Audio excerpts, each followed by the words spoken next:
Dans cette vidéo, nous allons voir comment créer un filetage sur un cylindre. Donc, dans un premier temps, nous allons construire la base de notre cylindre avec un cercle.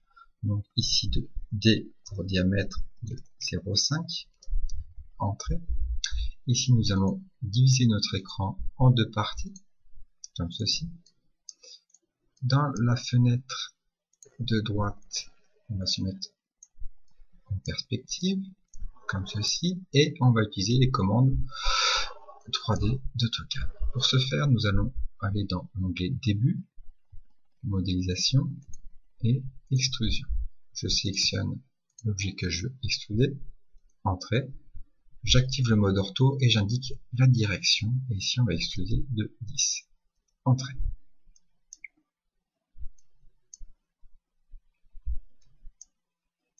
Comme ceci. Une fois qu'on a extrudé notre cercle, nous allons construire l'hélice. Donc, dans Début, Dessin, et ici, hélice. Spécifier le point de base. Donc ici, je vais me positionner. CTRL-clic droit, centre.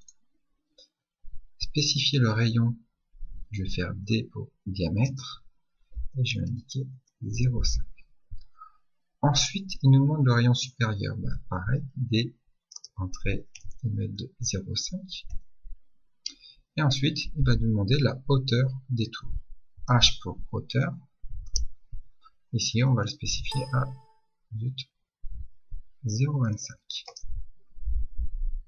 Et comme ça, en fait, il va nous demander maintenant la hauteur de l'hélice. Et là, je vais CTRL clic droit, centre, pour spécifier la fin du cylindre, comme ceci. Donc ici, je peux le mettre, je vais forcer la couleur en rouge, on a fait des propriétés pour que ça se voie mieux.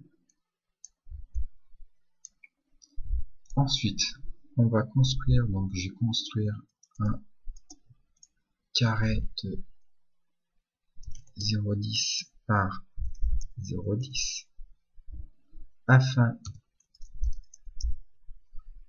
de construire mon triangle de filetage.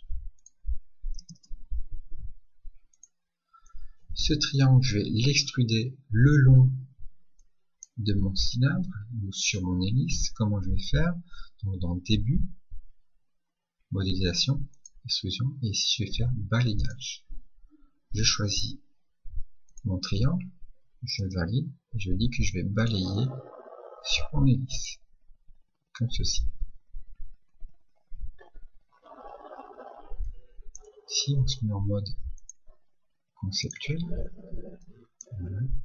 On voit bien que l'extrusion a été réalisée. Ici je vais rien forcer encore la couleur pour que ça soit plus visuel. Et maintenant je vais aller dans l'onglet Solide, Booléenne, Soustraction. Ici je vais dire, je sélectionne mon cylindre, je valide, je sélectionne mon filetage et je valide. Ici ça va prendre quelques secondes suivant les PC.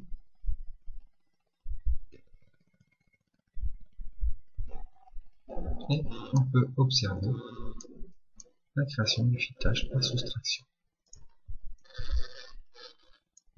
Alors attention ici, il faut faire attention lorsqu'on utilise les différentes commandes d'extrusion, de balayage, à bien prendre les commandes dans les modélisations ici de solide et non les commandes de surface. Voilà.